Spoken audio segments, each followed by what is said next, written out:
Hello and welcome to the FPL tips video ahead of game week 22 by Fantasy Football Scout. My name's Rich and as always I'm going to run through a few different tips ahead of game week 22. Now it's worth timestamping this one because we are in between game week 21 and game week 22 obviously. I'm recording this, so Newcastle played in the League Cup semi-final, their first leg yesterday, and then we've got Manchester United playing tonight, so just before I'm recording. Now, obviously, a lot of content creators this week, from the bits I've seen, have been very adamant about not using transfers. The double game week in 22 is definitely not confirmed. It all depends on the outcome of the FA Cup games. For example, if the mighty Reading draw with Man United, it's very, very unlikely we're going to have game week 22 as a double. Now, that's because then Man United would have to play a replay at Reading, so game week 22 would be off. So the double game week was announced, a bit like Man City against Spurs, but it's not confirmed. So really, I think a lot of us are going to be holding transfers. So I found a few little topics we can talk about, but it could become irrelevant. But if you enjoy this, please remember to like and subscribe. If you're watching on YouTube, of course, if you're listening on the podcast, there's going to be a few things on the screen on YouTube, but I will try and explain everything and talk through everything. So we've got 4 different topics to talk through today, 4 different tips. So the first one, we're going to talk about the best Newcastle defender outside of Trippier. We're then going to talk about how to approach the possible double game week in 22 with your transfers. I'm going to use my team for that just as an example, because I think there are a few things we need to consider, not just the players that we want to bring in. We're going to go through the Leeds assets who have one of the potential double game weeks, and the other team, Manchester United, of course. So let's get straight into it. And also, it's worth bearing in mind the suspension type rope, which we talk about quite a lot on these videos. We can just completely ignore that for now.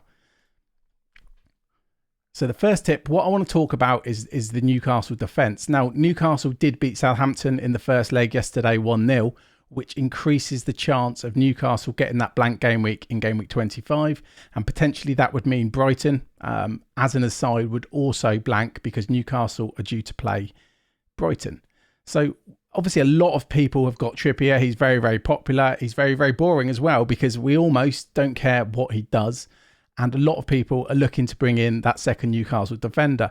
Now, there was a player, that I talked about a lot, but unfortunately I sold during the World Cup wildcard, and that was Sven Botman. And this got me thinking, if I go back to Newcastle defenders, a second one, because I really want to, but the reason I haven't yet is because of this potential blank that's looming in game week 25.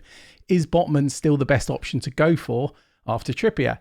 So what I've done is I've basically just looked at the stats for the season for the defenders.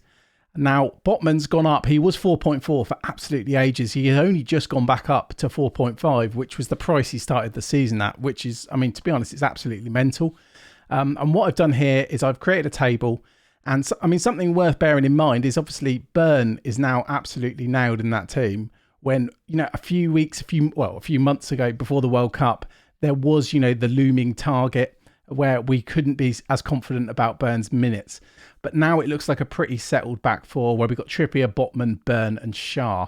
Now, what I did was I had a look at a few bits of data. I looked at XA, XG, XGI, and also the bonus points. So basically, there's underlying stats for bonus points. How many bonus points a player's got over the season. So that's, for people watching, that's what the BPS column is basically. The more BPS you get, the more chance you've got of getting bonus points. Now, what I've done is I've sorted the table by XG. And what's interesting here, I've included Trippier just so we've got a bit of a comparison. But Trippier's XG is actually the lowest of the 4, which was, it's pretty surprising to me. I know the goal he scored against Man City was a free kick, so I assume that's very, very low XG. Trippier's only on 0.49.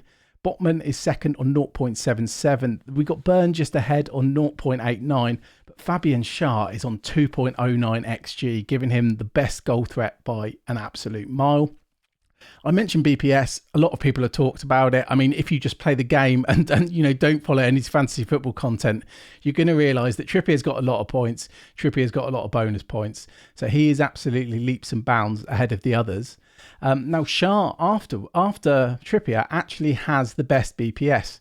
So that's another tick in the box of Share. XGI, Share is 3.24 ahead of Burn, the next best, including Trippier. Burn is on 1.15. So, and then XA wise as well, Trippier is incredible, 6.6 expected assists. So that's where Trippier, he's creating chances. That's helping him get obviously assists. It's also helping him get the bonus points as well. But who's the second defender on XA? That's right, it's Fabian Schär again at 1.15. So my thoughts on this are, a good reason to go for Botman a few weeks ago at 4.4 million was because, he was so cheap. He was 4.4 million for what became a nailed starter in the team. After, he did have a little bit of rotation in his early days at Newcastle, obviously being a new signing, but now he's absolutely nailed. I feel like now people are talking about Newcastle defenders as players they're going to start, each and every week. So therefore, I'd be willing to actually spend a little bit more money now. So Schär at 5.1 million. I think when I go for a Newcastle defender and my transfer value is horrific, I'm going to strongly consider going for Schär over Botman. 6 points for a goal. I think my second favourite one is, it's a toss-up between Botman and Burn. They're 4.5 million for Botman, 4.6 for Burn. But I think money's no object at the moment because of the way the pricing is. So for me, the tip for this is the second best Newcastle defender. In my opinion, Schär is worth the money now. And basically, they're more than a bench option. You're going to be starting. If you haven't got two defenders already, I think, spend the money, get the second best defender. Based on the data, that is Fabian Schär, especially, now we're past the 5 yellow card limit, etc. So that's tip number one. And I guess I should reiterate, they might have this blank. So we might have to wait. We might have to be patient, but he's the one I would go for. Now, I wanted to discuss how we would approach the double game week. I was trying to think of the best way to do this, and I figured the best way was to use my team as an example. So if you're watching, because it's the team I know best, and I can't go through, combinations of every single team. So on the screen, I've got basically my team. I've got 2 free transfers and 1.1 million for what it matters. I've got Edison in goal, Gabriel, Trippier, Duncan, Shaw, back 4, Martinelli, Saka, they've got Everton, Mahrez, Salah, Rashford captain and Haaland up top. Then I've got a bench of Leno, Mitrovic, Greenwood and Azpilicueta. Now the reason I thought I'd use my team is, like I say, I know my team best. Now what's interesting is, a lot of teams are going to be kind of similar. You might not have, 10, 11 players the same, but the outline of the team is going to be pretty similar. What's interesting is when I'm looking at transfers for this week, I'm thinking of all these players that we'll get to on the next topics. I'm thinking of all these double players I want to bring in. The problem is we're going to have to look at benching players like, for example, I've got Lewis Dunk home to Bournemouth, Brighton at home to Bournemouth. A lot of people have brought players like Estupinan in. They got Matoma, they got Solly March. A couple of people, maybe they've gone for McAllister. Now he's suspended, so that's a little bit different. But people might be, let's say, for example, I decided to bring in Nonto up top for Greenwood. I'd then have to look at benching like Dunk at home to Bournemouth. I'd have to look at benching Gabriel away to Everton. Maybe Mahrez away at Tottenham could be an option. So while I'd be bringing in, another double game week player, potentially getting that extra fixture, there's a lot of players who have very, very good fixtures this week, unlike last week. And that's why I think we need to think about our transfers just that little bit more. Not just, the players that we want, how are we going to get them in? We're going to have to think about the players we're losing and the players we're going to be benching. Now, I do think this is maybe a little controversial, but I do think there is potential for some teams. Some teams I've seen are pretty well set up for a bench boost. I mean, if someone's got 2 transfers, maybe they could look at bringing in someone like Meslier. They could look at bringing in David De Gea instead of like Bruno, for example, and probably put together quite a good bench boost and get that chip out of the way. It really does look like a good week for it. The reason I've decided not to is I haven't got a double game week goalkeeper and I don't fully trust Mahrez, to start. I love having him. They've got a double game week coming up, a confirmed double game week coming up as well in game week 23. But, I don't want to be bench boosting with risky players.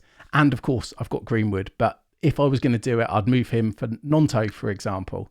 So I just think it's worth, pausing for a second, look at your team, see if you're happy with the team and maybe look at the weak areas. And for this reason, I'm potentially looking at something like Leno to Meslier, for example, because it means I'm just going to be benching Edison away at Tottenham while still gaining an extra fixture. Also, what it does, it's, we talked about all the potential doubles and blanks last week. There's lots of good content out there about the doubles and blanks, but there's a very, very good chance that Leeds will still have a fixture. in the blank game weeks, which would make, bringing someone like Meslier in for my team with Edison and Leno good, because, potentially I haven't got a goalkeeper for future weeks. So I think we have to, think a little bit about our bench and also think about future game weeks as well, because transfers are precious. Now, what I want to do is talk a bit about the potential double game week. Now, what I've got on screen, first of all, is teams' expected goals conceded. I just wanted to go over this really, really quickly, just to see, how good the defences are that we're talking about for this double.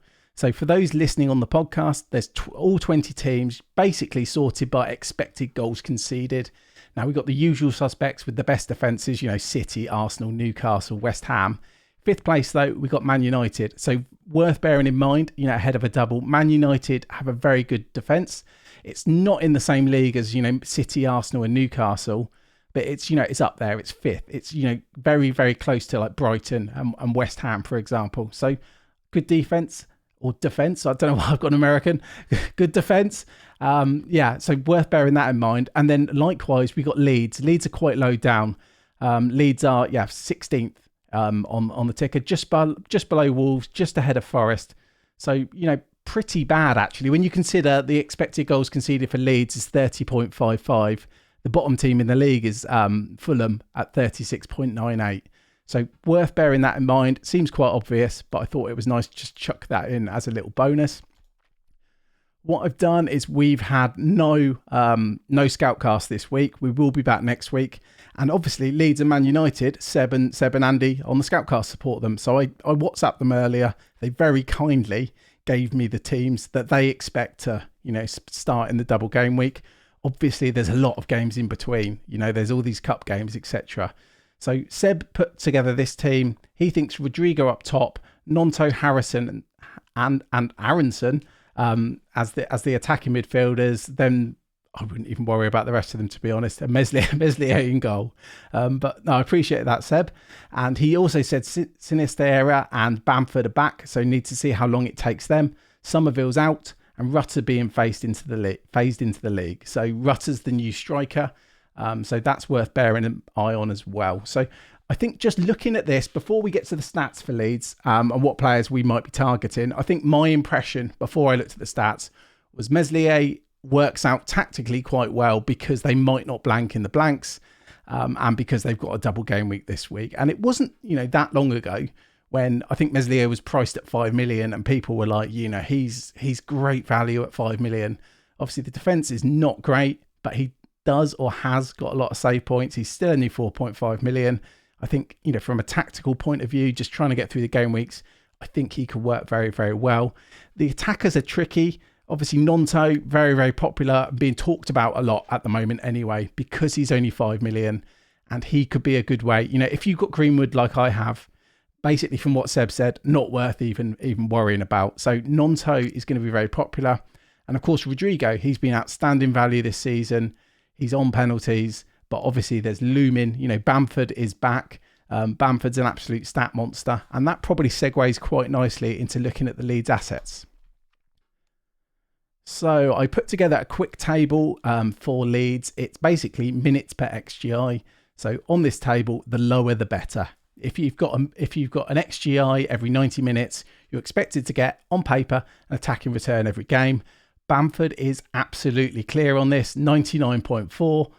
XGI, it's absolutely ridiculous. Or minutes per XGI, absolutely ridiculous. He was a player I started with game week 1, very frustrating, and he got injured. And he's obviously, like Seb said, he's returning from injury. I mean, one to monitor, but I think it's going to be, unfortunately, probably too early. And it's a shame because we are really struggling as FPL managers to get, good attacking access or good strikers at the moment. Rodrigo's in second. So Bamford, 99.4 minutes per XGI. Rodrigo's down at 176.7. So quite a drop off. I think, he's definitely one keeping an eye on. Keep an eye on what happens in the cup. And to be honest, I'm going to wait till the Scoutcast, get Seb's opinion when we've got a bit more information. He may well be worth considering. Nonto, he's the one. He's 280 XGI, minutes per XGI. He's below players like Sinisterra. He's below Greenwood. He's below Harrison and Gelhardt. I don't want to be disrespectful to Leeds, but in my opinion, they're probably the only ones I'd consider Really, Nonto, Meslier, they seem to be the two that people are going to be looking at. Now we're going to move on to Man United. Like I said, Andy is a Man United fan and he is absolutely guaranteed that this will be the starting 11 in the double game week. No, so what he said is he's giving us what their first choice 11 is. He said, obviously, things could change in a double game week, so huge caveat from him. He's also mentioned that Dalot could be back soon, so don't blame him, basically. But he said David De Gea in goal, Wan-Bissaka, Varane, Martinez, and Luke Shaw, Eriksen and Casemiro. Then we've got Rashford, Bruno, and Anthony. And up top, it's Weghorst or Martial, if Martial's fit. So keeping an eye on Martial's fitness, I think that's going to be something I'm going to do over the next week, because he is a great price, but can you trust him? So I've done exactly the same thing that I did for Leeds. I put together a table, minutes per XGI, who's top, Martial, 113.8 XGI. It shows how good Bamford is, though. It really does. The fact that Bamford was sub 100. Man United haven't got a single player sub 100. But by far, Martial is an absolute standout here. Unfortunately, it's minutes per XGI. We like to think, get it per night, every 90. That's a attacking return per game. Martial's absolute ceiling seems to be 65, 70 minutes. So I think you have to manually calculate that there, and it probably puts him back in, in the pack, as it were. You've got Garnacho in second, 151, not even nailed. Then Rashford, 171.4. Bruno just behind, 206, and then Anthony, 247. What's interesting here is Rashford's XG is like 7.5, whereas Bruno's is only 3.34. But then you look at XA, Rashford is just under 2. Bruno's just under 5. So I was almost going to compare them, to De Bruyne and Salah. I won't quite do that. But I guess the point here is, Rashford is the goal scorer in this team. Bruno is the creator. And Bruno's had 5 fantasy assists this season. So that's pretty interesting. You look at the defenders, and I know Shaw's been brilliant. Points wise, you look at the Man United stats where the XGC, they were in 5th, weren't they, in the entire league. But Shaw, minutes per XGI is 677, just behind Dalot, who's, again, like other players, returning from fitness, 661. So I don't think it's a sustainable attacking output that we've seen, from Shaw since the World Cup restart. There's not really a defender that stands out. Dalot could have been an interesting second option, but it's just his fitness. So I think it's a bit boring, but David De Gea's not on here. I think he'd be one I'd consider as well. So I am weighing up, Meslier v David De Gea as another pick. But yeah, that's the Man United assets. So I do appreciate you joining me for the tips today. I know it's a bit weird doing it mid-game. We don't even fully know the fixtures. I was going to do the captain poll, or the captain, looking at the rate my team. But because we don't know the fixtures, we can't really do that. I guess one thing I would say is Rashford against Bruno is going to be a popular choice if the double game week goes ahead. I myself am leaning Rashford. However, if Reading did draw with Man United, the captaincy completely opens up. Maybe some people will still want to stick with, Rashford or Bruno. But truthfully, Haaland, away at Tottenham, he's always going to be a consideration. We've got Salah away at Wolves. So I think then the captaincy really opens up. Transfer plans will be completely different. So keep your eye on the cup. Thanks a lot for joining me this week, and I'll see you next week for another tips video. Don't forget to like and subscribe.